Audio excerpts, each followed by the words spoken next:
This is Coach's Corner. Today's episode will focus on a principal's perspective on EdTech coaching. This episode will feature me, Coach Ben Cogswell, and special guest, Principal Dr. Roberto Núñez.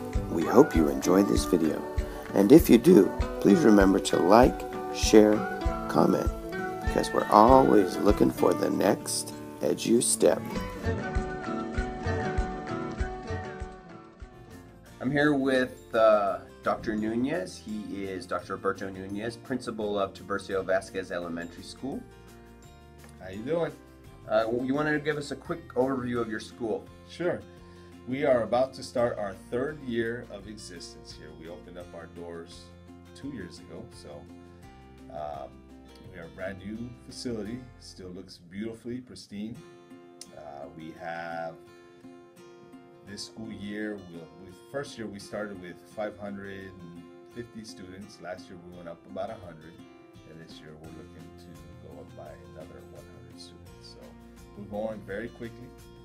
Our student body, our teaching staff, second to none, phenomenal. Just an amazing place, atmosphere that we have created here. Just a great place to be. Of course, what differentiates us from the other schools in our district is that we infuse technology from day one, so all our students have a one-to-one iPad tablet, and we have what I believe is a very solid professional development process for our teachers. And so the teaching and learning that is taking place in every single classroom is just phenomenal, very exciting. Invite anyone to come onto our campus, and you'd be welcomed with positivity, and you feel right off the bat the positive vibe that we have going on here at Tiburcio Vásquez Elementary School. So I'm here interviewing Roberto, Dr. Núñez, and don't be deceived by a shirt. It's summertime. He's very professional. Is that this video series looking at how do we work with teachers on infusing in technology and that leadership, and of course he has a lot of experience at it, and of course he's also a great leader. So what do you think is your biggest piece of advice to work with and serve large populations of teachers? I think the biggest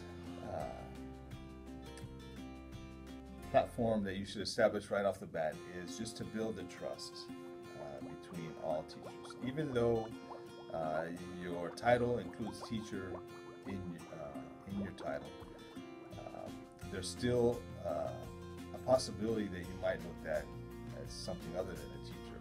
And the information that you glean, how will that make, especially the teachers that are not comfortable with all the technology. So right off the bat, I really suggest that you should really build the trust with every teaching member that you come across in our district. So the message that has to be created amongst everyone is that you need to be open and honest where you're at with your technology comfort and level, etc., etc. So with that said, if you can do that quicker rather than later, I think that'll benefit the whole system tremendously. Number two is then really promote what the district initiatives or goals are as you meet with the different school sites. So as quickly as possible, we can make those big ticket items. The big ticket items, yeah, I guess, for lack of a better word. Uniform as quickly as possible, that would be great. So our technology use agreements, our teacher certification, those are examples. So if we can push those out, that way everyone is now working on the same page. So, and then lastly is just keeping everybody abreast of what's the latest and greatest out there. So with your position, you are going to be having that avenue to be able to learn quicker than anybody else. So what's out there. Technology, we know, is changing every single day. So it's very important that the professional development allows our teaching staff especially to be in the know all the time. So 3 things I've kind of heard from you. Number 1, relationship building with people. Yes. Number 2 is really kind of supporting those things as far as district-wide implementation that are going to affect the most people, and kind of focusing on those things that are really going to help the most people. And then also kind of information and keeping people in the know and with the latest. Correct. So a follow-up question based on that. Building relationships. What do you think is a good place to start? How do you start with building relationships with people? Just maybe working with the school site administrator first. I know you have a great plan to meet with all the principals, and your questions are, I think, right on.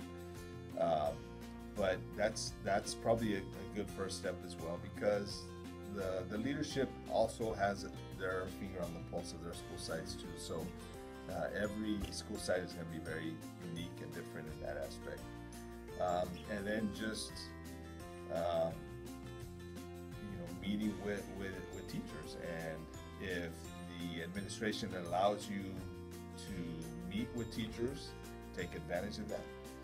And then lastly, the district, I think our district does a great job with the different monthly meetings that all school sites come to the same room for. So seeing you teaching at those different meetings will also build in the minds of every teacher just how incredibly lucky we are to have someone with your expertise.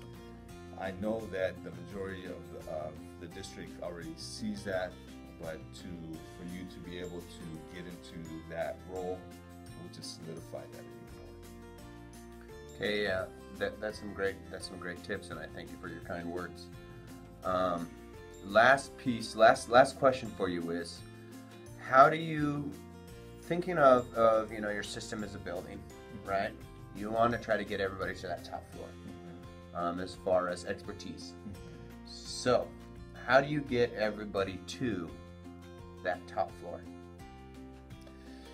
Well, we had this discussion earlier, but really it's working on your school professional learning community environment as a whole. So, again, building that trust, making sure that teachers are open and honest to say where they're at, and then build in a plan for them to be able to improve or to get to the top floor, as you just put it, and then making sure that throughout that process, nothing is going to be used negatively towards them in terms of evaluatory purposes or whatnot, because you need to have the air beneath your wings to be able to move forward, right? And then lastly is being able to differentiate at the different trainings that we're going to be offered to our teachers. So working with yourself, working with our academic coach, building a nice plan for each of the trainings to be able to get our folks to that level. What I always worry about is stymieing those folks that are really advanced in their learning and willing, they want more, right? And so you have to be very cognizant of that as well. So you got to build a new top floor, don't we? Exactly. Always looking for that, how to get to an even higher level, for sure. And then just continue to think outside the box, so ideas, the collective power of many for one is so powerful in the sense that being able to support those new ideas as they come up, right? And then always throughout this whole process is a living and learning process. So what do we learn from those things that weren't successful for us, and how do we make sure that we don't continue to do those things so that we can try those things that are working for us to be able to move us a lot quicker down the line. So finally, words to close by, words to live by, your last chance to part wisdom on somebody as far as being in a role, a leadership role. what would be your one, if you have one phrase that you could tell somebody, one sentence, two sentences, what would it be? Do what you love because you love what you do, right? Education is an exciting environment to be a part of nowadays because there's so much change that is taking place now. The implementation of Common Core state standards, making our kids being able to be ready for college and careers. That's a different way of approaching our craft. So if you are not doing this because you have a love and a passion to do it, then it's okay not to be a part of that process, and no one's going to look at you differently, and no one's going to think of you in a negative fashion. It's okay, but don't allow for this progress to be able to take place. And so with technology being a key component in this process, it's just an exciting time to be in education. So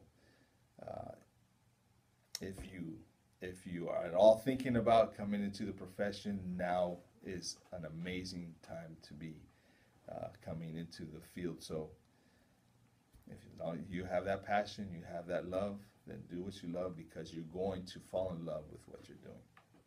And with that, thank you very much for your interview. Keep it up. All right, and that was series number 2.